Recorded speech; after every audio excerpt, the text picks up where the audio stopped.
Hey, business building warrior, welcome to Silent Sales Machine Radio. I'm your host, Jim Cockrum. All the links that you're going to hear talked about on today's program can be found in the show notes. If you go to silentjimdotcom and find this episode, you'll see a link to everything we're about to talk about. Today's guest is just a dear new friend. I didn't know her very well before today. She went to our live event this past summer in August of 2021. As I'm recording this, we're approaching the middle of December, August 2022. And as I'm recording this, we're approaching the middle of December 2022. And it's just been a few months that she's been on this journey. Now, she played around with e-commerce for a while before she found our community. And she was actually having a small degree of success, as she shares on today's show. But since she was at that live event, she's really jumped into this community. She's made some great friends. She's become a coaching student. I had some time getting to know her before we hit the record button today. Just a very sweet lady. Her husband is an accountant by trade. I think she said about 30 years in accounting. And he says that the business that she's built is beautiful. He loves the numbers. She's nervous and trying to track it all and understand the moving parts from a financial perspective. And she's doubting herself at times, even you'll hear on today's episode. But when her husband, the accountant, looks at it, he's like, this is beautiful. You kidding me? Look at what you used to get paid at your job and what you're paying yourself now. This is great. It's going really well. She's recently retired from being a dental hygienist, which is what she did for a career for a very long time. And an injury that she received, unfortunately, while she was attending our live event, she was leaving a restaurant, as she shares, and took a fall and had a shoulder injury. And that kind of led to her leaving earlier than she thought she would. So here's a couple. They're at the stage where they're talking about retiring, stepping away from their careers. What are they going to do next? They want to continue to work, continue to generate an income. They see Amazon as the way to do it. The most recent couple of months, she's been around $25,000 of total sales, running at nice net margins. We talk about all that today during this episode. And a lot of that's been while she's sick and injured and that sort of thing. So she hasn't been able to scale. But the one thing that we talk about that is so beautiful and builds such a nice forecast for their life as they step into this next stage is they're able to find so many great profitable products. And if they can just build systems to get shoppers out and to get them processed, they talk about how the boxes just kind of accumulated in their home. And like, no, we got to get this out of here. That's money sitting in our living room. We've got to get these boxes out. They have the ability to very quickly see this business grow to what I forecast will very soon be a $50,000 or even $100,000 a month business. So I like bringing you these episodes with people who are fairly new into their upward swing trajectory of their business, the questions they have. We talk a lot about the difference between, for example, personal debt and business investing in the cash flow of a system that's producing predictably stable, steady results. What's the difference between those two? She's listened to a lot of Dave Ramsey in the past before, and she's rightfully so nervous about debt of any kind. So we dive into that a little bit. What's the difference investing in your business versus just buying stuff that you want on a credit card? Is there a difference? So that was a fun conversation. And just a lot of little details today that I think are going to benefit a wide variety of the listeners of this show and you as well. Because if you're not in a place yet where you've built the business that you'd like to have online, there's a lot of encouragement there for you. Maybe you're in a part of your business where you feel like you're wearing all the hats and you're doing it all yourself. Well, we've got something for you today as well, too. Maybe you're considering coaching. Our guest today loves our coaching programs. She loves her coach. You're going to hear her talk a lot about that and the relationship that's developed, how much benefit she's received from it already, and just how much she loves this community and our approach to very relationally building relationships with our clients, helping them grow beautiful businesses, and staying in touch with them, being available for them, just the reality of what it looks like to work with our team from the coaching student perspective. So lots of good stuff for pretty much anyone who's considering an e-commerce business at any level today. Enjoy this episode where I have a good, friendly conversation with my new friend, Teresa Dean. So Teresa, welcome to the program. Thank you very much. Such a pleasure. It's an honor to be here. For me as well. This is the best part of my job, I say all the time. Well, let's jump into your story. Let's hear it. Okay. Well, first of all, my initial interest in any kind of e-commerce started probably several years before I started it. I, began to hear and learn a little bit more about opportunities that were out there having to do with Amazon, but it just wasn't the right time or place for me. So, life went on a few years, but as I got a little closer to retirement age, I really had a passion of starting something that I could gradually retire, ease from one career into another and work from home, something, simple enough, but that would just keep me plugged into life and active, but something that would also be involving family. I'm like you, when my kids were growing up, I homeschooled for many years, took time Oh, out of didn't my realize career. that. Yeah. Right. I hadn't told you that part, but that's my heart. And so we homeschooled for many years. Then financial reasons is what really sent me back into the workplace as my kids grew and got more active and bigger appetites and bigger clothing. It was really hard to be at home with one income. So Right. that took me back to my career, which I really felt like I would someday go back to. And what was So that again? then Remind me. I'm a dental hygienist. Dental hygiene. That's right. Okay. Yes, right. And so I went back into that. And, but when I started learning a little bit about Amazon, and I thought, well, now that is something that, and the way I learned it was hearing something came across in YouTube or on Facebook or something, a little video of someone. I don't even remember my first initial introduction, but it struck me that that is something that I could start kind of slowly from home and still keep working my full-time career and see if it builds, and if it does, great, and if not, then I haven't really lost much of anything. So I started digging in a little deeper, listening to more.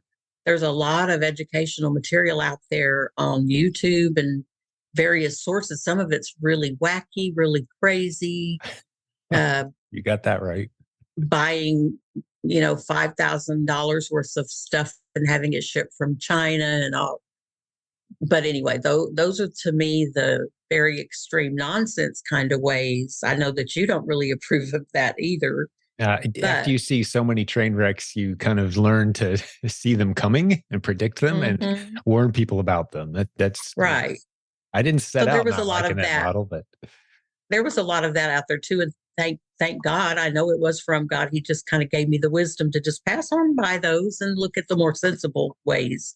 good for you. So anyway, and it was probably a lot to do with COVID. I was forced to be off of work, being in the healthcare field. I was Right. forced to be off of work for a few months. And then it was very nerve wracking going back, having to put on like full hazmat gear and wear it all day long. I mean, before that, we would go in with a patient, put on a mask and glasses, of course, and gloves, sit down, do our work, get up, take it all off, and then walk around the office and then go back with the next one. Well, after COVID, it's like you dress for the day and you don't take it off until lunchtime and then have a quick lunch, then put it all back on until the day is over.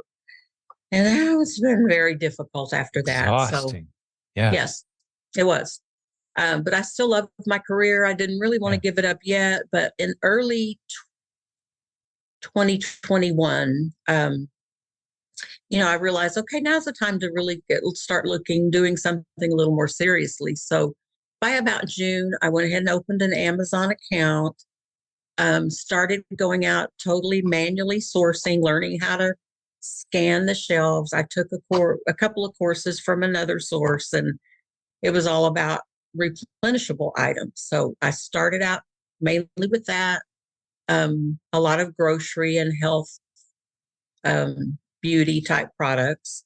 And then I also went the route of some clothing, socks, odds and ends, a few purses, just a variety, but it was all out manually finding them. So a couple of times after work in the evenings, I would go out sourcing. At that time, my whole office was closed on Fridays. So we basically had a 4-day work week. So Fridays was my day to kind of focus a little more on that. By early August of 2021 is when I actually sent my first shipment in. I had spent that time kind of just gathering things and not sure what's the best to buy. So I'll just get a little bit of everything. And so then I sent the first shipment in and made the first sale by about mid-August. I think I got my first product sold. And then I also, through the various communities on Facebook and all, was introduced to Q4.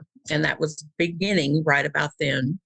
And the concept of stocking up and getting everything you can, get all your ducks in a row, invest every penny that you can invest in products. So I started gearing up for that, went full force. And I mean, for my first time, I think I had a pretty good Q4 that year. I do remember getting up to about maybe 8 to 10,000 a month in sales by about December. So I think that was good. Yeah. And that's about a year ago right now as we're doing this. Yes. So you were starting to see you were starting to get in the groove. You're starting to recognize what inventory you should and shouldn't purchase. It sounds like you are dealing primarily still, correct me if I'm wrong, with retail sourcing, hitting the stores, right? Yes. Okay. And which was good. It was fun. And I kind of think everybody ought to do it because you need to learn how to scan. You need to learn how to read those little, keep charts and all of that on the go. I don't regret any of it, but it was really exhausting, especially as I'm aging and getting closer to retirement age. But, it was good. But I really became, in early 2022, then I started hearing a little bit more about online arbitrage, about sourcing online, ordering products, having it sent to me. And that was very much more attractive. So within a few months, I started doing maybe 50-50 of online and going out. Now, I do source a lot still, mainly grocery type products that are just great replens for me that I probably always will manually source, but I actually have family members, a college age granddaughter and one that's a senior in high school that love to go shopping now. I give them a credit card. They get to go spend, $800 at a time in a store. And they know exactly what to buy because they've been buying it. And right. So, for those who don't know, what's the advantage of hitting a retail store near you to buy, say, grocery items versus ordering them online? Well, for grocery, I found out I really don't like ordering online because of expiration dates. Exactly. A couple of times I, learned my lesson. I think everybody kind of has to go through it, that I just couldn't. I mean, it was useless stuff. Yeah. And or you get the dented cans, or the a little bit peeled of that. labels and Right. But the biggest is the expiration. So if I go in a store, and I've taught my granddaughters, you read those, look on there, every single one of them. Don't just pick up one and say it's good and grab 10 of them. Nope. You look at every one of them. Yeah. And once in a while, something will slip up, but we work through that part. But anyway, I just had, and I'm not even sure when it started, what month exactly did Leah and Jessica do the OA Simplified? Online Simplified. Online. It seems like it was maybe May, June, in that range is when they start. So I got signed up to do that. By then I had already signed up for PAC and gone through a couple of the courses, but I haven't really done a lot of it because I had already learned it from another source. Sure. I'm trying to keep my chronological order here. So I became more and more attracted to doing more OA because you can get so much more accomplished in your, amount of time to spend on it. And even now I do occasionally go out and source, and I'm like, oh my gosh, this is taking forever. I could have bought my whole budget twice by now and still being at home in my easy chair, with my feet up. It's hard to beat, isn't it? It is. Yeah. Definitely is. But anyway, after taking that, then somewhere during that time is when you kept talking. And as I mentioned before, or maybe I didn't mention it, through most of these, since early 2022, I started listening to your podcast almost every couple of days at lunch. I would sit and eat my lunch and listen to one of your YouTube interviews with someone. And I just kind of fit it into my week a couple of times, listening to various stories, people from every age group, every walk of life. And it just was so inspiring. And during that, you introduced the Proven Conference that was coming up in August. And so, I told my husband, I think this is just really the right time. We need to learn a little more about a lot of topics and meet people. It was just time. So we signed up and went to that in August. Oh, and let me back up just a little bit of background. Earlier, around maybe March or April of 2022, I was able to back off one more day at my job. So I was down to 3 days a week. 3 days. Which is kind of what I had always intended my retirement to look like.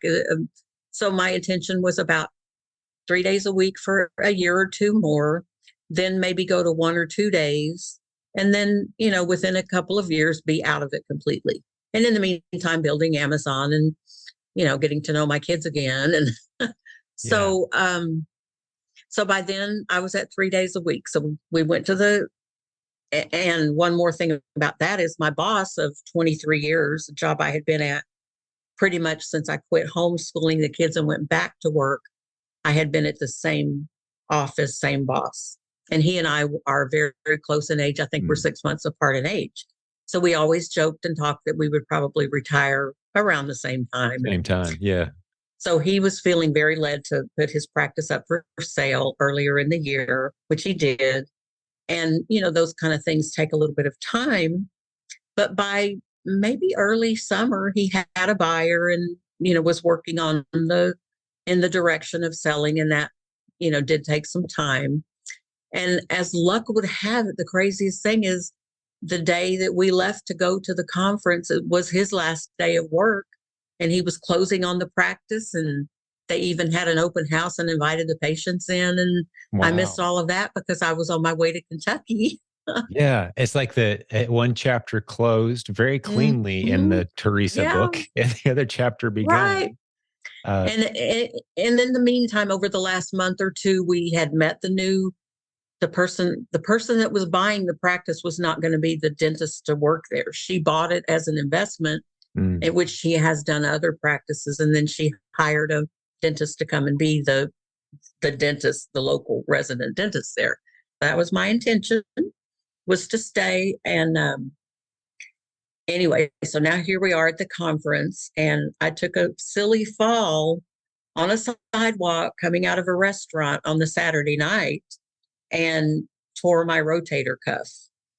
Anyway, we made it on through the conference. I really even refused to go seek a medical care then. I wouldn't. My husband's like, we got to go to the emergency room. And I was in so much pain, I could hardly even think. But I said, just get me a sling, go down to the CVS, which was a couple blocks from the hotel, get me a sling. And I told my husband, I said, I don't want to not miss the last day. I mean, I don't want to miss the last day of the conference. There's things I want to hear, people I want to listen to. And if I just put the sling on and take lots of ibuprofen, I can make it through this. And so I did. We were scheduled to fly home Monday afternoon, but we were able to move the flights to Sunday afternoon. So we made it through to the end of the conference, got to the airport, and got home a day early. Well, and I wasn't scheduled to go back to work till Tuesday because by then I was off on Mondays and Fridays. So Tuesday was my next day to go back to work. And in the meantime, I had told them, as I said, I was emailing back and forth with my new boss through the whole weekend anyway over employment contracts and all. So I told her I had gotten hurt. I told her I think it might be kind of bad. And it's my right arm. So as soon as I get home and get in and get checked out, I will let you know. One thing led to another, and the boss pretty much decided she didn't really want to have any part-time people and that she would feel more comfortable just replacing me with a full-time person and moving on. So wow, there I was. And so I went ahead. How difficult was that to hear? Did you feel like, well, okay, I just that just means the new season starts a little faster, or was it emotionally difficult? Like talk me through that. I'm just curious. Okay, well, at that time I was talking to Deborah, one of On your our team. coach team leaders, And we had been talking about possibly doing coaching. And the two biggest things that I was trying to solve when I went to the conference was time. It's like, I want to do more. I know I can do more, But you but only I had still 2 have days a this week. job. Right. Yeah. And my husband's very supportive. He's my biggest cheerleader, and he helps me a lot on That's awesome. weekends, packing, prepping, all of that, mainly carrying heavy boxes to the car and so on and so forth. But so time was an issue. And anyway, Deborah kept saying, I think this is a sign that maybe God is wanting you to just kind of move on. And I'm like, well, it might be. I don't know. I mean, I was excited at the idea of owning my life, of having maybe no other job, but it was emotional more than I thought it was going to be. It was bittersweet, giving up my career. Your friends and the work and the clients, the ones that you enjoyed seeing, Yes. not the other Yes. ones, but just it was really a part of who you were for so long. Exactly. And I And you're felt still kind in of that guilty. transition. And we were just talking about stuff Yeah. that happened 3-4 months ago. This was, yes. So by then we're into September and even on into October. So I went through, at the end of like about 5 or 6 weeks, they started me in physical therapy. As it turns out, everything healed. I didn't have to have surgery. Oh, good. I'm about probably 80 to 90% healed. I still have certain positions that are tough, but to be able to do this. Yeah, for those who can't see the video, you can get your hands up over your head and such. So you're able to do your business. And I mean, back then I was like brushing my hair like this and leaning my hair. Yeah, sure. It was like, all very awkward. If anybody's ever had that kind of injury, it's my son very did. difficult. Yeah. Yeah.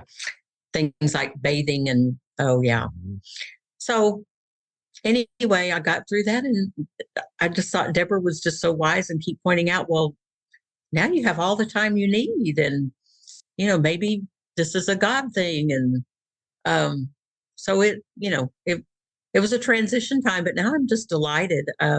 Unfortunately, right after I got through the healing, and it was literally the end of my physical therapy, the last week or so, I got the flu. And that was probably the first week of November. And, so I'm really like, can't wait to just be delighted and be retired and yeah, do you all haven't had a chance to celebrate the new routine yet, really, right? Right. Yes.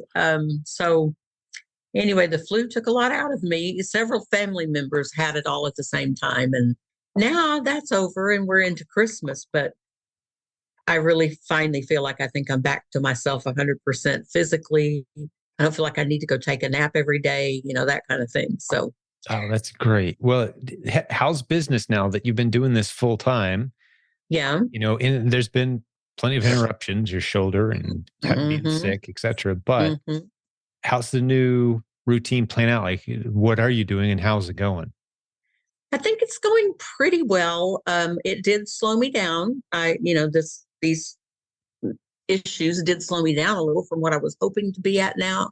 But all in all, it wasn't terrible. Mentally, it was really tough. When I had just, during the time that I was only had the shoulder injury, I was shopping like crazy online. I was maxing out everything I could, spending every penny I could, because once again, we're gearing up and getting into Q4. So that was my focus. Well, then when I got taken out, and all of mine is delivered here to the house, we don't do any prep center yet. So boxes started piling up, shipments started coming in. And usually I would get a pretty good amount. And then we prep, and, maybe twice a week I was getting a shipment out. And with my husband helping on weekends, and then at least 1 or 2 grandkids have been kind of filtered in by then, and I'm paying them to help me prep. I mean, even as young as like the 11-year-old helps every now and then. I have a 14-year-old, a 17-year-old, and then a 20, almost 22-year-old that just got married. They all live close by. So anyway, but when I was sick with the flu and things kept coming in the mail, and there were piles of packages on the porch every day, and my husband, my other son that lives here were bringing in the packages and stacking them up. And I could barely walk through to the kitchen to get some juice, and I would see these piles, and it was so overwhelming. Yes. And so finally, once about towards the end of the second week, I said, we've got to get some of this out of here. And my problem is that I have all this help to do all of that prepping and everything, but I'm the only one that does any entering of products into inventory lab. I do all the creation of the shipment Right. and print the labels, and then everybody else takes it from that phase all the way on. But I just couldn't do my part. I couldn't even think. I mean, I was like, my brain was gone. And so finally I said, let's get at least some of this out. So we just took a big chunk. I said, let's just work as long as I can work and get some of it out. And so we did that. And then 2 or 3, 4 days later, like there's still stuff coming in. That part was slowing down a little because I hadn't been shopping. So I'm like, let's get another load. So about 3 different times, we finally got it all out of here. Normally, I buy and buy, we ship it all out, it's gone, and then, but this was, and it was such an eye opener to me that I need to start teaching this to other people in my family too. All of the data entry and, creating shipments and inventory lab, all of that needs to also be taught. And so that's where I am now. I've kind of focused in on my oldest granddaughter who really wants to earn extra money. And she's been helping me tremendously in the shopping and keeping me motivated. So she's the one I'm focusing in on, and I'm making her sit with me and, go through the steps and see how all of that works. So how's the pile looking these days? Coming off the pile is gone. Sick and yeah, good. Okay, the pile is gone. It took you're about back 3. on top of. Yes, took about 3 different times. Yeah, and since then, and then, by the time we're getting all of that done, I'm realizing my replens are like, I'm running out of things. I would pull up my inventory. It's like I have no more of this. I just sent. Seemed like just yesterday I sent 50 of them in. They're gone. And ever since a conference, I've been intending to get the Replens dashboard. Yes. And all of the other events in life just kept me from actually going in, getting it set up, doing it. And so I realized once again, that's another thing. I've got to get that and get on top of it somehow. Now like I said, I've got the granddaughters watching it and, saying, we got to go get more of this. We need more of that. You're totally out of that one. Mm-hmm. And for those who don't know, let me just mention that the Replens dashboard is a software developed by our team, Jimmy Smith and Carl put that together. And it tells you, hey, time to go get more of this. And here's how much you should probably get. So it takes some of that decision-making work out of, along with a whole bunch of other features. But that's one of the big one. That's the one that we use in my business most consistently, is that feature of kind of almost the predictive, like, hey, you sent in 20 a month ago and they were sold out within a week. So how about next month we buy 60 or 70, right? So it just helps you not have to go look at every single item and try to determine. But it really because is in a good Amazon, problem to have. Yeah. In your Amazon site, it does tell you the same thing, but you kind of have to go dig for it to find it, and that takes time for every item. And sometimes Amazon is way more aggressive too. They will tell you, hey, go buy 400 units of this. And the Replens dashboard will be like, no, we're still kind of easing into this one. We're not quite ready for more than 20 or 30 here. But it's a good problem to have when you're finding so much profitable inventory that you're tapping through all of your capital resources. And it's just a matter of building systems and scaling. A lot of businesses, when they say they're struggling, they mean, I can't find anyone to buy our stuff. We got more stuff and more bills than we've got revenue. That's not what we're talking about here. We're talking about the profitable inventories everywhere. It's just a matter of building a system to get it. And once we have our hands on it, getting it sent in and finding enough capital to continue scaling this thing. Those are good and to not run out. Good problems to have, right? They are. It's beautiful. And that's kind of the stage where you're at, managing that part of this business. For sure. Yeah. And I do have anxiety over that financial part a lot. I think I mentioned that to you earlier. My husband kind of keeps me, he knows when I'm getting stressed about it. I was sharing this with Leah yesterday, my coach. We had a nice long session. Good. And that's a totally other topic that I guess we can talk about in a minute too. But let's do it. She really gave me a pretty good pep talk about it. And, the things that I was having anxiety over, spending so much money. And I'm selling and it is coming in, but gosh, anyway, but my husband is an accountant. That's his career, and he looks Well, at all these numbers. Yeah. that's And so, perfect. and he had been really looking at what I have in inventory, what I have in the bank, what I've already earned that hasn't come in yet, Hmm. and really doing a good job of that. And he would know that when I'm starting to get anxious, he needs to sit me down and look, this is where you are with this and this and this. If you sold everything you had, you would have X amount of dollars left over. That is not a bad place to be. Just Right. calm down and keep on shopping, basically, is Yep. what he tells me. Yep. Um, but I realize he's been super busy at work. And then with my illness and then me being so stressed to get all this stuff shipped out, um, we haven't really had a sit down, let's look at all these numbers things in a while. And so I think I need him to do that with me. He said this weekend he would, because that's where I get my peace, is knowing that I'm not getting upside down on something. You know Yeah. what I mean? Yeah. And Um, just a little mini lesson on that point. And there's a lot of topics you've introduced today. I'm really enjoying hearing your story, but to kind of revisit some of the stuff we've already talked about, this one specifically, a little Hebrew lesson for you, if you will. Part okay. of Yes, I love those. the word wisdom in Hebrew has an element, there's multiple elements that go into it, but it always involves knowing the numbers, to the point where if you don't know the numbers with accuracy on a situation, you cannot Mm-hmm. apply wisdom to that situation. You need to know the numbers. Wisdom Mm-hmm. always has if there's a numerical element to the decision that's trying to be made, you better be dealing with accurate numbers. So your instincts there are good. Now, the fact that you're married to an accountant who says, Mm-hmm. yeah, this is great. I mean, he's seen other businesses, and Mm-hmm. I love getting an accountant's perspective on this business model, Right. because very consistently they say, like, this is amazing. Now, what's your advertising and marketing costs? Zero. Mm-hmm. Are you kidding Yeah. me? That's beautiful. Like, Mm-hmm. it's all these moving parts. Your worst case scenario on the inventory that you're buying is you sell it at a break even. Mm-hmm. That's your worst case scenario. Yeah. 95% of the times, if it goes bad, that's what happens. You sell at break even. Mm-hmm. Some of the time, if you're doing it right, some of the time you are going to wind up losing a couple dollars, maybe a few dollars here and there. But the Occasionally, vast yes. majority of the time, if you're good at this and as your skills develop, which yours have, Mm-hmm. you're selling at a profit. Now there's a little delay in there. I buy Mm-hmm. it for X dollars today. 30 days from now, it sells for a profit. And 30 days later, the money's in my account. And that 60 Mm-hmm. days can cause some anxiety for some people. Is it going to Yes. see that money, and that's the cash flow game of this Mm-hmm. business. And that's what you're experiencing. And Yes. but I think, and something you pointed out too is, you've listened to a lot of Dave Ramsey over the years, and kind of like, hey, don't go into debt, don't use credit cards, no Mm-hmm. debt allowed kind of messaging. Mm-hmm. And do you want to spend some time on that as we kind of think through and kind of mesh those two messages together? Yeah. Yes, let's do.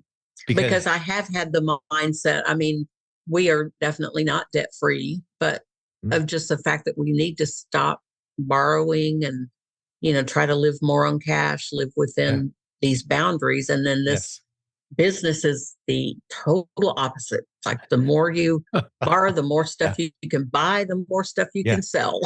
Yeah. Well, let's talk So, it through. And okay. I'm not going to come at it from the position of I am the ultimate authority here to resolve that issue forever.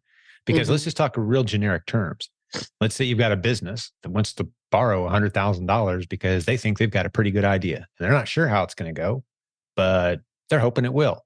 I'm not Hmm. saying, yeah, go for it every single time. Go borrow money every chance you get. No, I'm Yeah. not the guy that's going to say that. But I will say, if you're turning $5 bills into $10 bills consistently, sometimes you turn the $5 bills into $7, sometimes you turn it into Hmm. 20, sometimes that $5 bill just comes back as a $5 bill.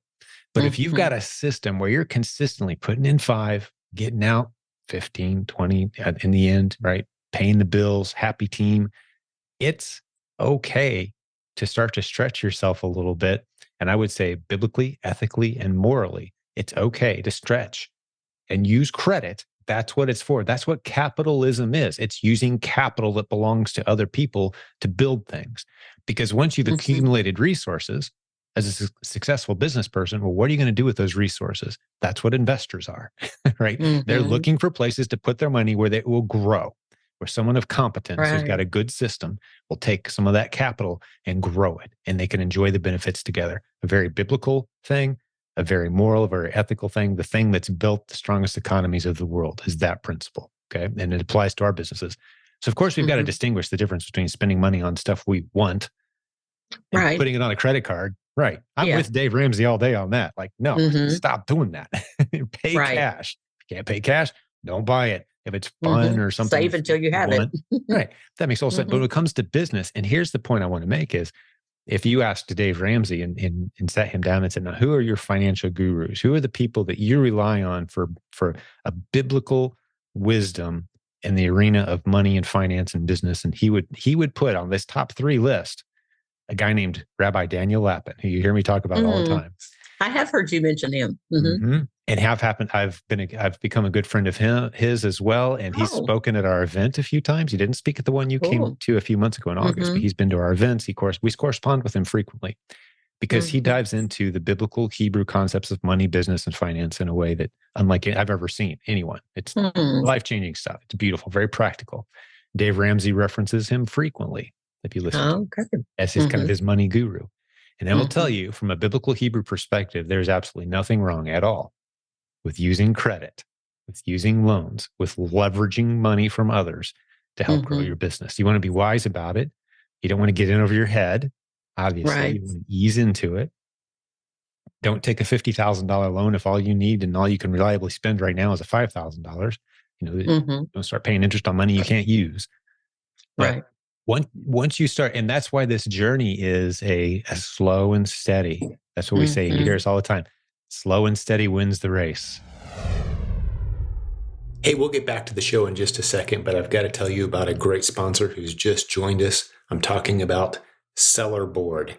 This is a very popular service used by many Amazon sellers in our community because they understand how important it is, how crucial it is to know your numbers. How do you know how profitable you are? All those fees, the different expenses, the cost of goods sold. How do you track it all? Seller Board is phenomenal. Starting as low as just $15 a month with a 2-month trial on top of that. You really need to check these guys out. Get over to silentjim.com/numbers. Again, silentjim.com/numbers. It's time to know your numbers. It's an accurate profit analytics software tool just for Amazon sellers. They've been doing this since 2017. It is a really cool tool doing some things that I'm unaware of anyone else doing. So the pricing starts at $15. Like I said, get your 2-month trial at silentjim.com/numbers. Once you start, and that's why this journey is a slow and steady. That's what we say. You hear Mhm. us all the time. Slow and steady wins the race. Right. Slowly accumulate your wins and stack them. I love Dave Ramsey tells the story about meeting a billionaire. Have you heard this one, Teresa, the story where Dave Ramsey met the billionaire and asked him, what book should I have my team read? Oh, yes. And what was it? A very simple Do you remember what the book book. No, I was? don't remember The the billionaire title. told Dave Ramsey to have his whole team read The Tortoise and the Hare. Oh, yes. I'm going to Right? write that down so I'll go read it You again. read it again as an adult with a business, it means something different now. Mhm. And you'll see it'll jump off the page at you. So Okay. it's not, is credit bad? Is credit, Mhm. it should be not, should be, no, it's ease into it. Ease Yeah. into it. Take the And comfortable really, I bites. have. It's just, I guess, as the numbers get bigger, as my Mhm. store grows, and everything Mhm. gets bigger, it that's what overwhelms me. Yeah, let me tell you another back up to my story, Absolutely. how God intervened more. Um, Back to when I first started buying products and gearing up for my first Q4 was August of 2021. And after listening to several different, you know, following groups, I was encouraged to go ahead and get a business credit card. So I did. I applied. One thing I loved about it was American Express card just for business is that yes, I had to qualify for it as far as credit score and all of that, but it didn't report to my personal credit. It didn't show as personal credit card debt, so to speak. I'm sure if I defaulted on it somewhere along the way, it would have shown up as a personal thing. But I Right. liked that I was allowing me to keep it separate. So I got this card. I got a $9,000 limit. And so I proceeded to go into my first Q4. Well, the best thing was two best things: no interest for 1 year for 12 months. And they paid me 2% for everything that I spent. So I went ahead and used it. I kept borrowing, paying it down, using the whole thing for the whole year. And I think I totaled up, getting close to August, that I had spent about $35,000 on that card, which meant 2% of that all came back to me in Yeah. cash every single month. $1,700 or so is a nice reward, right? Yeah, that was a nice reward. And then not paying a penny in interest. Mhm. So as we were getting to the point, it was around the time we went to the conference, and I knew that my 12 months was coming up soon. And I wanted to make sure, and I had been paying it down, but I wanted to make sure I had every penny paid off by then. So I called American Express and I said, I need to find out, like, really what's the exact date that I need it all paid off to not pay interest on.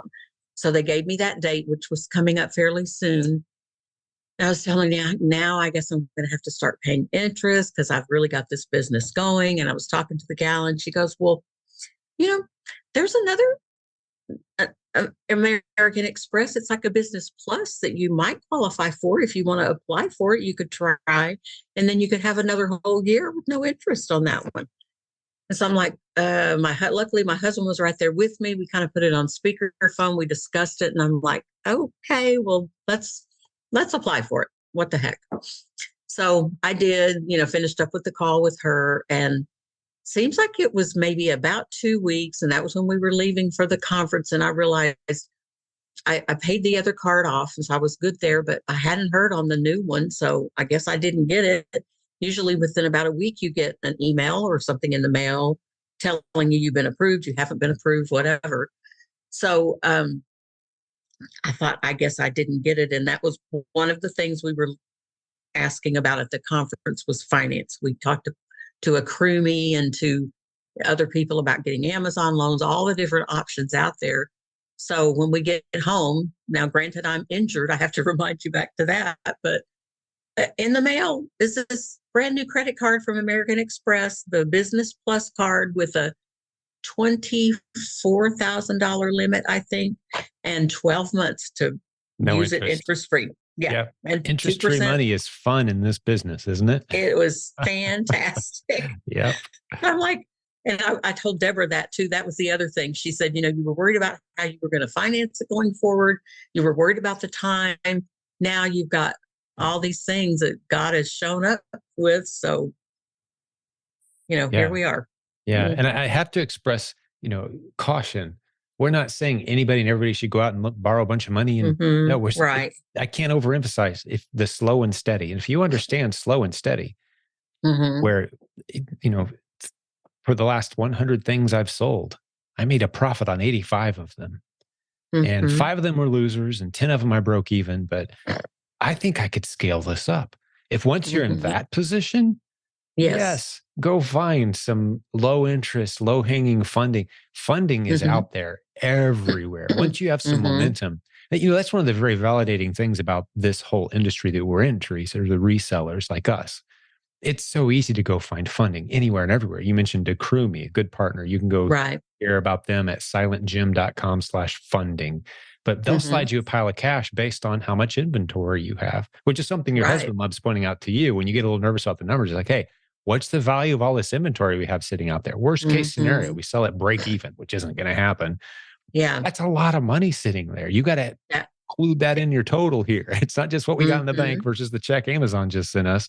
It's all that inventory that we have sitting out there in the process. And that's what I wasn't really taking that much time to really look at and focus on. And that's what a crewmie looks at. How much inventory you have. We'll loan you money against that as the collateral. Basically, we know it's going to sell eventually. We're just trying to help you solve your cash flow situation in the meantime. And so once you've got a system that's good at finding inventory that's going to flip reasonably certain at a nice profit, and it's all very low risk, inch deep, mile wide, right? You're selling a few units of a bunch of different things, units at a time. That is a very stable business model. And as your husband, I'm sure knows, having looked at a lot of businesses, it's just a very rare model that has that much Hmm. stability and safety built in. So yeah, borrowing a little money against that, especially zero interest credit cards that are out there, that's a no-brainer. Yeah. Yeah. Well, so here I am in the middle of another free interest credit card. Awesome. Yeah, Thank that's you. great. Thank And you, you may be Lord. able to continue finding those. Who knows? Right. Um, It may be. I don't know, but I yeah. have until August to find it out. It's hard to beat that for sure. Yeah, Yeah. put that money to work. Put your capital to work. That's what Yeah. entrepreneurs do. They put capital to work, producing Hmm. happy customers while growing the pool of capital. That's the business. Right. That's the challenge. And the Hmm. Replens is the strongest thing I see out there right now Hmm. that can help It people do is. those things. And you can scale It's in nice great. and slow. Like Hmm. so at no point did you guys go out and take some big, $15,000 risk and hope it works out someday. Hmm. You haven't had to It's do just that. been little by little. Yes. Just chipping away, right? Yeah. So how are your numbers now? Like what's your business looking like lately? Well, as I said, it kind of got a little slowed down from With you the being illness sick and and all, all but that, right? I had pretty consistent um, inventory lab was messing up earlier, so I couldn't really get in there to get consistent. But let me get on here and see. Just It approximate. seems like since I had averaged 10 to 12,000 a month since about last December Hmm. until October shot up to 20. And then November was, I was thinking would be about 30, but it ended up being 25,000 for November. So Gotcha. December, I'm hoping at least 25, if not maybe a little more than that, because I do have a lot of inventory in now and Right. sending more Is all the any of that time. seasonal or is this all replens?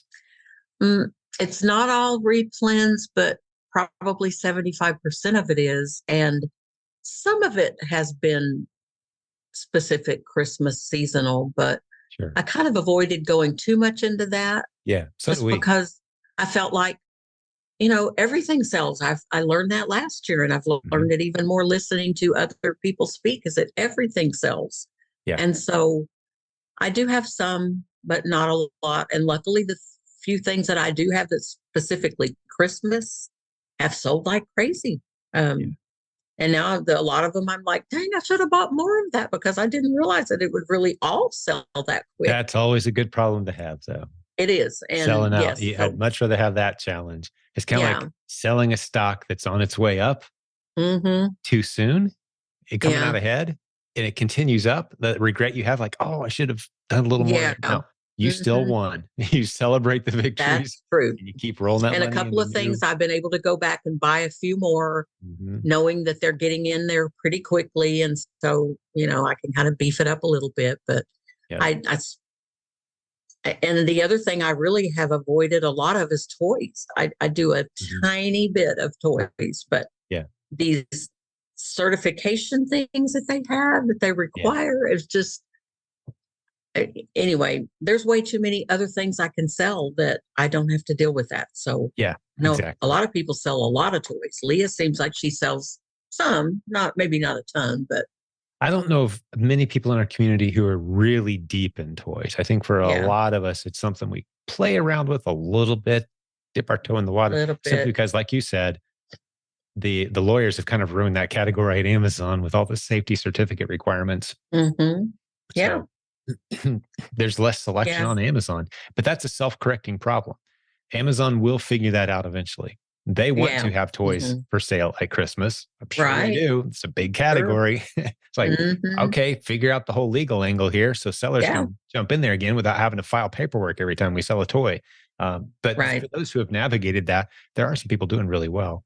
But Hmm. those More barriers power to to them. entry, oh, absolutely. Yeah, go for it. But those Hmm. barriers to Yeah. entry is what kind of gives us job security too. Because this Hmm. isn't, as I'm sure you'd True. attest, Teresa, it's a simple business model, but there's Hmm. always a challenge. There's always like, Right. oh gosh, I got to do this now. There's parts of it that aren't fun. Hmm. And that's what keeps those of us who are taking it seriously kind of an advantage over people who are just like, Exactly. hey, I just want to go to Walmart and scan a few items and make a bunch of money. Tell me how to do that. Well, there's Yeah. more to it than that. And Right. that more to it is what creates the opportunity Hmm. for the rest of us.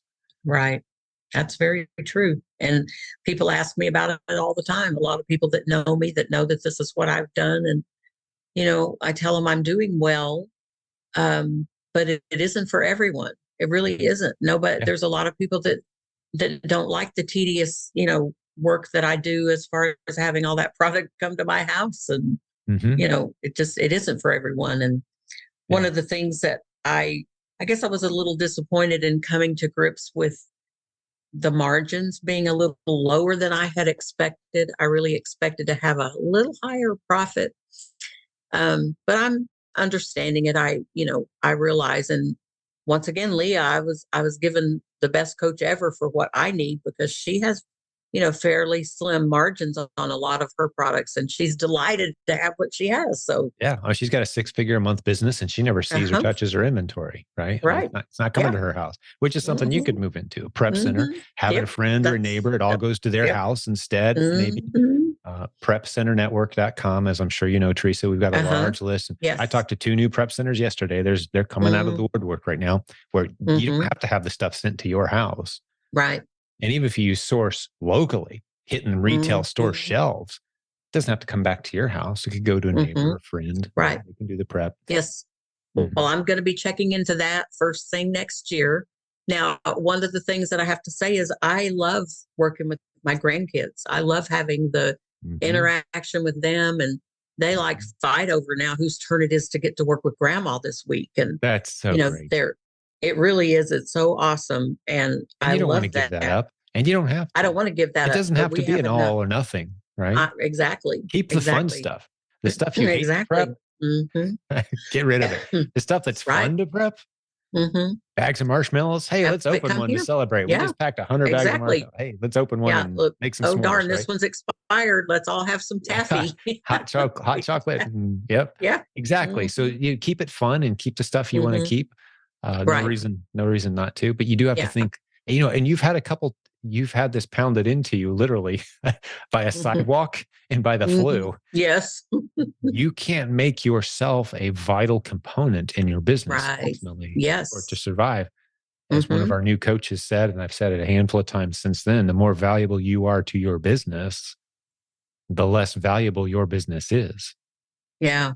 right? So That you is such a good point. got to get yourself out of there. But Uh-huh. keep the part that's fun. Yeah. That's great. Hmm. No need to get rid of all of it. It is. But But the only way that I'm going to scale really is to go into a prep center situation, because I'm maxed out of what I want to do and can mhm, accomplish and what I'm comfortable with here under this roof. yeah, So yeah, either we stay right here with this amount of volume, or we farm the rest of it out to a prep center and keep on scaling. yeah. I don't know if you've heard me say it before or not. And I'm sure your accountant husband would agree with me on this. There's no such thing as a steady state for a business. Mm, It's mm. either dying or Or it's it's growing. growing, or it's in Wow. denial that it's dying, Hmm. which is the same as dying. It takes a while. Yeah. It thinks it's That's a holding good things point too. steady, but it's Mhm. delaying this inevitable drop that's coming. Growth is the Mhm. only option in business. It's the only Right. option you have. And you will have dips. I mean, sometimes the growth looks like an up and down, it's like Mhm.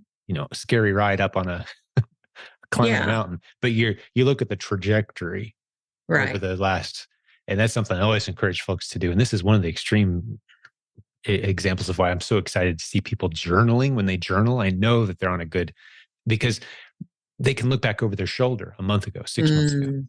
You look Mhm. at this interview a year from now, you look at this interview and be like, Right. oh, I was stressed out over some of the silliest stuff back then. I remember that. Yeah. You know, here I am Well, rolling that's through a good 6 figures point. in and out every month, Mhm. and I was Yeah. so nervous over that $4,000 loan. And, Yeah.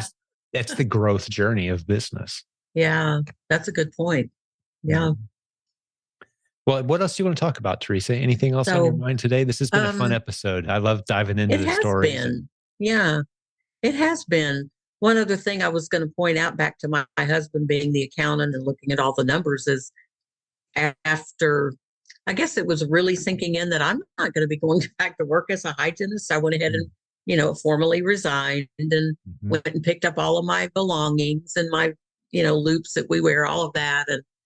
And I was just so kind of depressed about losing out on the income, and what, Amazon's just not making that much for me, and on and on. And he sat me down and said, look, this is your last like 3 months of paychecks. Now, granted, that by that time I was at 3 days a week, Sure. These are your last few paychecks. It was 2 months or however long.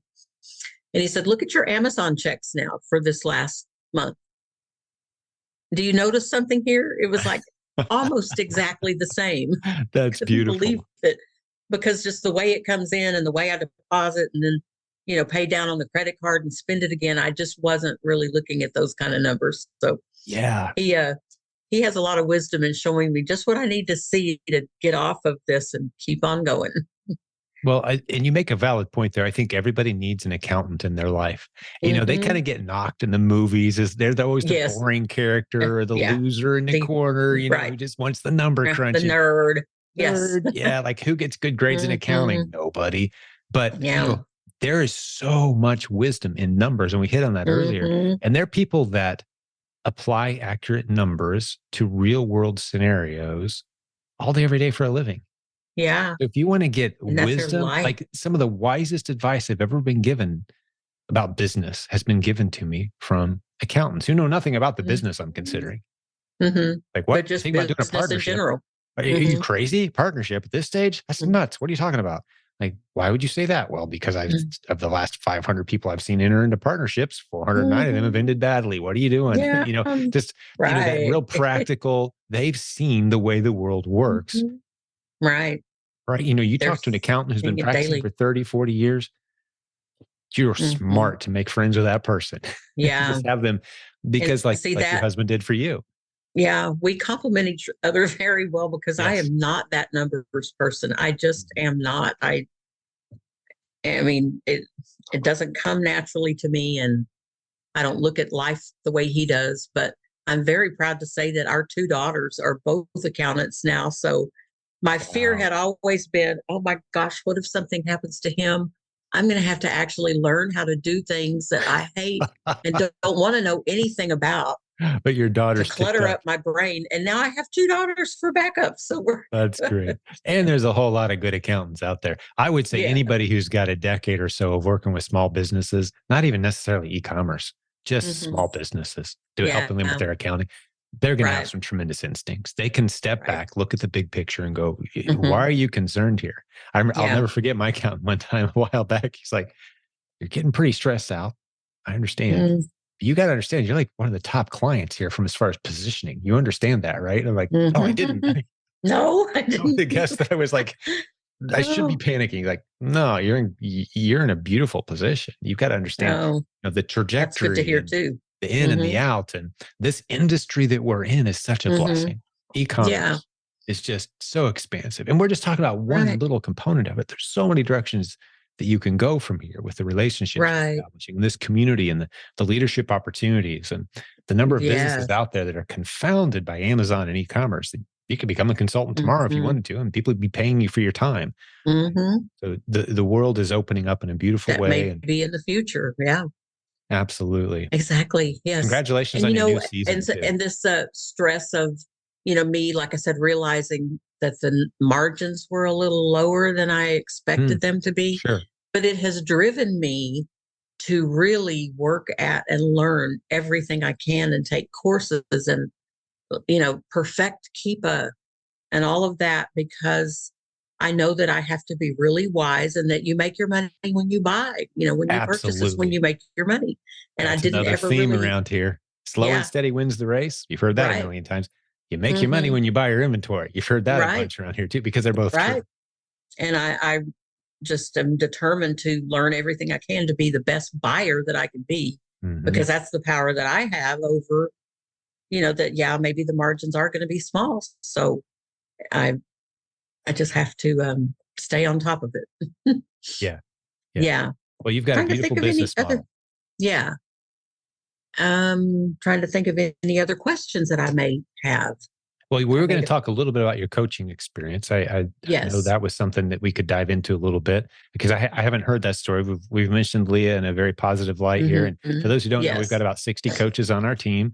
The thing that they Hmm. all have in common is that they've all built beautiful businesses using the strategies and the content Hmm. from this community. And the other thing is they've got teachers' hearts.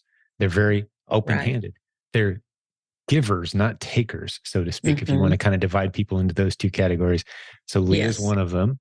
and she's done a tremendous job with us. So talk us through how did you come to that decision? I know you were talking to us at Well, the live event here just a few months ago when you hurt your yes. shoulder about Yes. coaching, and you ended up making that decision.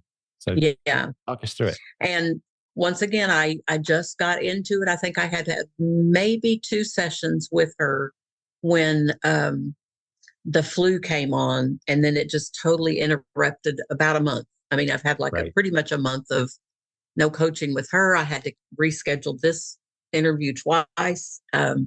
So now yesterday we had an over 2-hour session.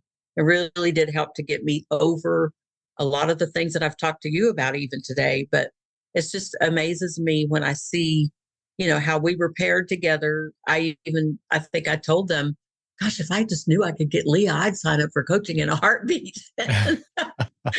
Just the She silly just things like resonated that. with you. Yeah. And as it just, well, because she's living how I would like to be. I Mhm. mean, of course, she's like 40, 50 years younger than I am, but you know what I'm saying. I like her business model that she's using, and Yeah. I just feel like she's the answer to so much of the anxiety that I feel when I start to feel a certain way, and I get with her.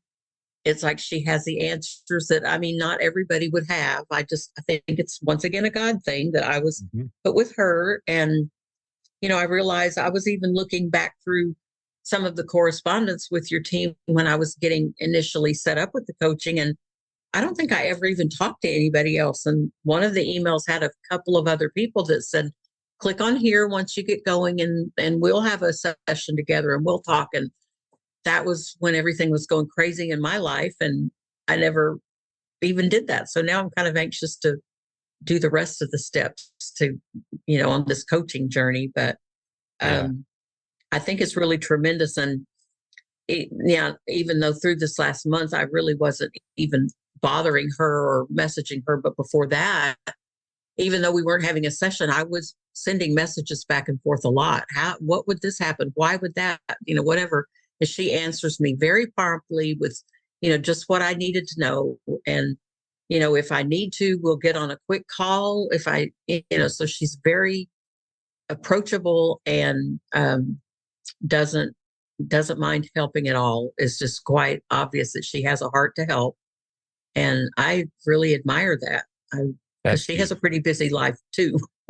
Yeah. As Yeah. we all All do. of our coaches are running successful businesses, but Yeah. one of the things that they've all done is they began to systemize and Mm-hmm. outsource and bring in virtual assistants, freeing up their Right. time.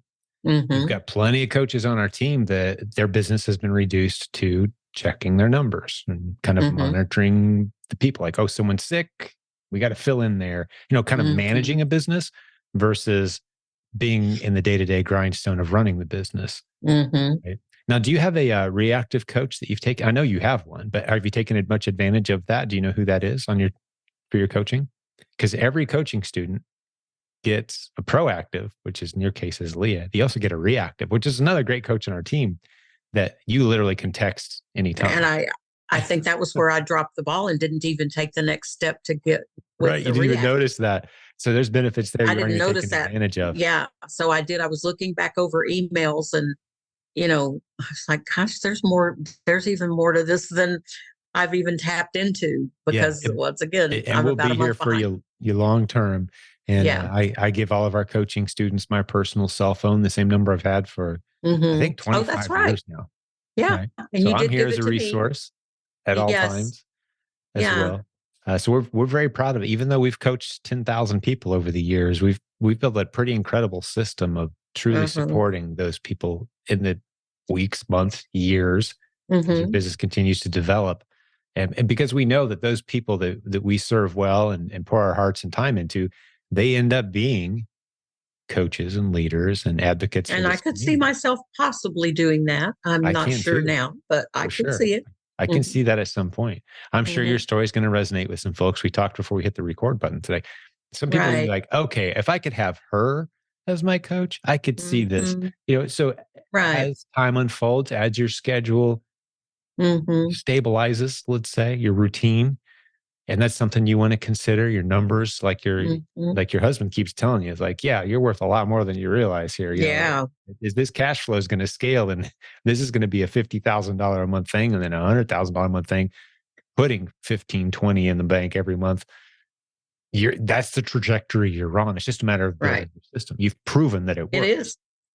And I agree with you 100% on all of that. And, I feel a lot more peace now because his retirement's coming fairly Mhm. soon. He's just stubborn. I mean, he's been at the same job for probably 30 years. And, but we all just have to face the fact that aging does happen. And Yeah. so he's actually looking very forward to the day when he can just walk away and then come home and do this with me.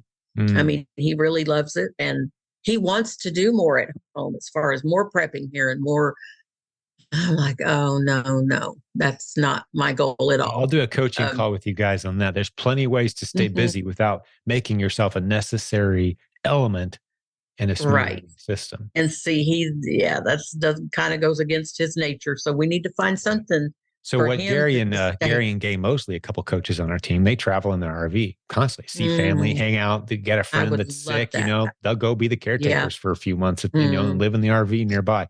They're just hmm. living this beautiful lifestyle, running a very Yeah. successful Amazon business. They're coaches, they're content creators, they're still very involved Oh, in this hmm. whole arena.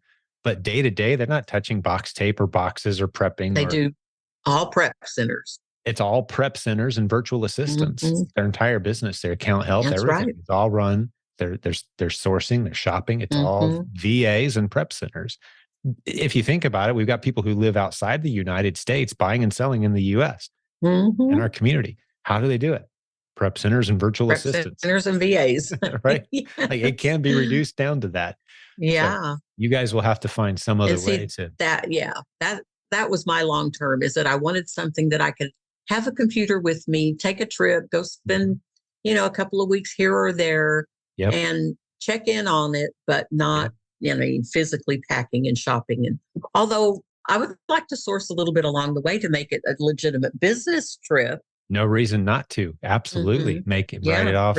regional stores and yes, Exactly. Every time I'm on that's vacation, I spend a little bit of time mhm, doing some local research on the opportunities. And right. that There portion you of my go. trip can then be, Hmm. after I talk to my accountant, Yes. that portion of my Yeah. trip can be written How off as far a can we deduction. push this?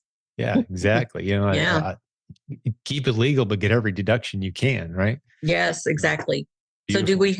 do we have a location or date or anything for the next proven conference? Because I definitely want Great to be there. question. Now, as we're recording this and coming up on, mid December 2022, I don't know the exact location.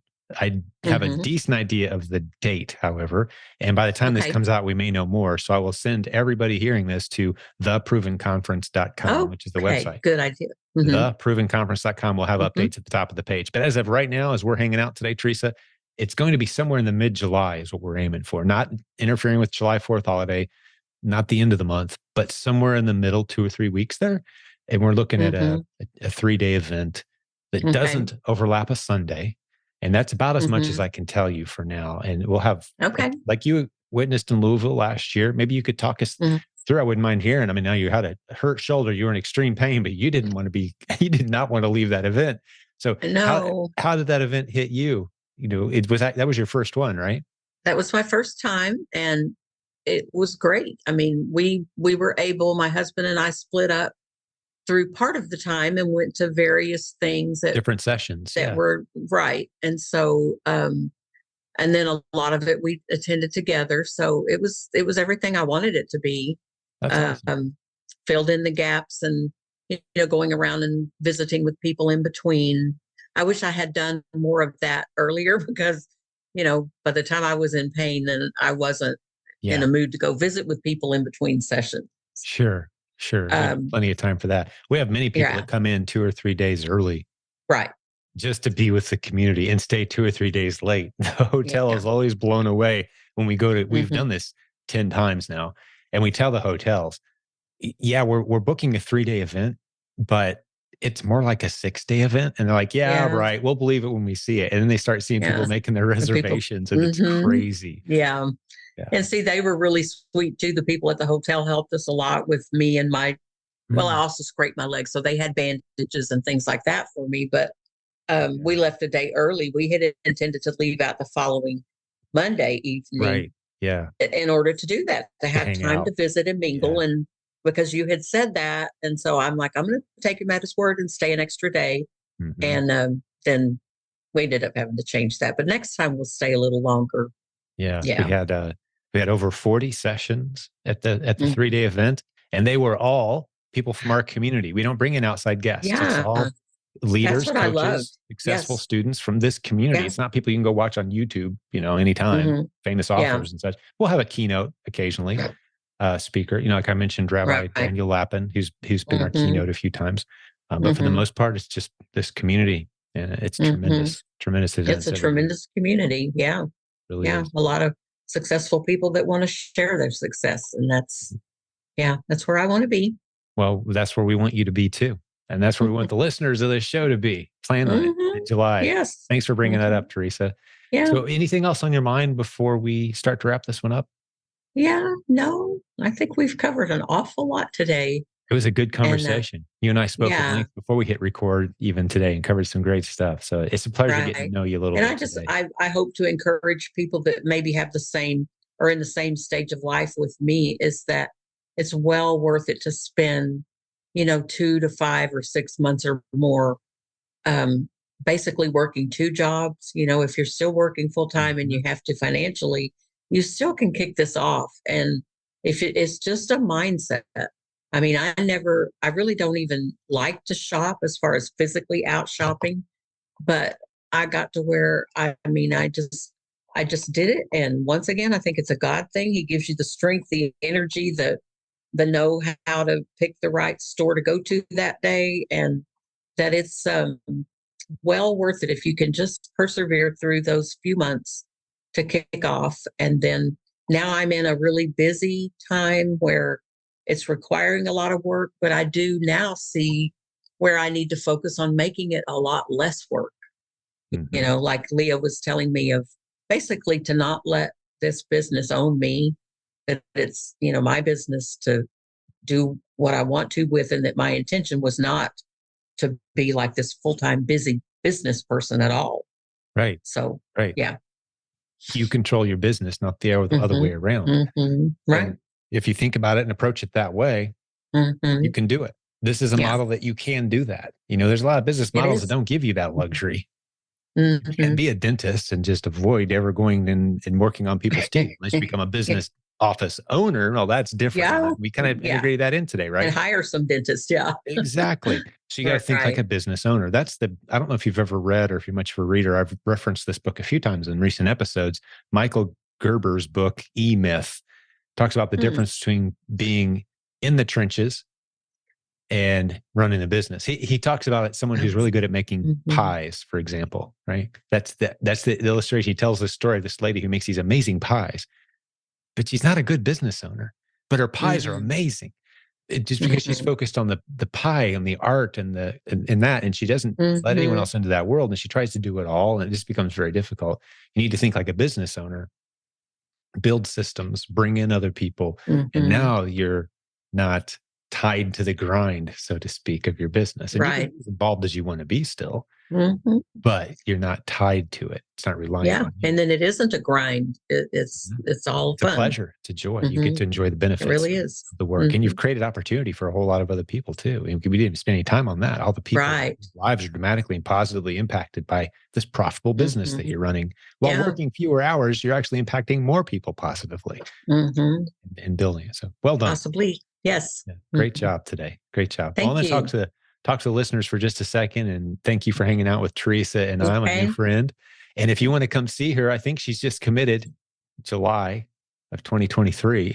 We're going to be at our I next have conference. another, it depends on the date. I have a Yep. wedding in Colorado in July, and I'm not even sure the date of that yet. So Well, we'll I just try to stay away from the wedding pray it plans. doesn't conflict. Yes. We're really hoping it doesn't. But Yeah. yeah, we'll have another great event in 2023. Theprovenconference.com is where you can go for Yes. that. And for all the other links that Teresa and I talked about today, the books and the resources and the companies, we're going to put links to all of that, the resources near this episode. So you can go check that out there and don't have to rely on your notes to write down all that stuff. We talked about Keepa quite a bit today, and we didn't really explain what that is. Go listen to podcast episode 369. That'll get you up to speed on why we love Keepa and why that's such a vital tool to this business model. But Teresa, one last time, thanks again, my friend. You did a great job today. I appreciate it. Thank you very much. I'm so glad you did. So glad you're feeling better. Conference. Yeah. If not before, I'm available anytime. But I'm so glad you're feeling better because we'd have to delay this episode a few times. But you're up and at it now. So good. Just in time for the holidays, right? For Christmas coming at us fast. Absolutely. Right? Yes. So on behalf of the whole team and Teresa, my great guest today, God bless all the business building warriors out there. We'll have another great episode for you again very soon. Talk to you then. Hey, thanks for hanging out today. Before I let you go, one short reminder. We are so grateful to our new sponsor to this program, Sellerboard. If you haven't checked them out yet, get over to silentjimdotcom/numbers. This is the software that tells you if you're profitable or not. It helps you track all of your expenses, your KPIs, sales, refunds, advertising costs, all of it. Profit, loss. This is tremendous software that fills a gap in the marketplace. Many successful sellers in our community are using this tool to help them know which of their products are profitable and which ones aren't. You'll love Sellerboard. For just $15 a month starting, you can really dial in and know how your business is doing. silentjim.com/numbers. Talk to you next time.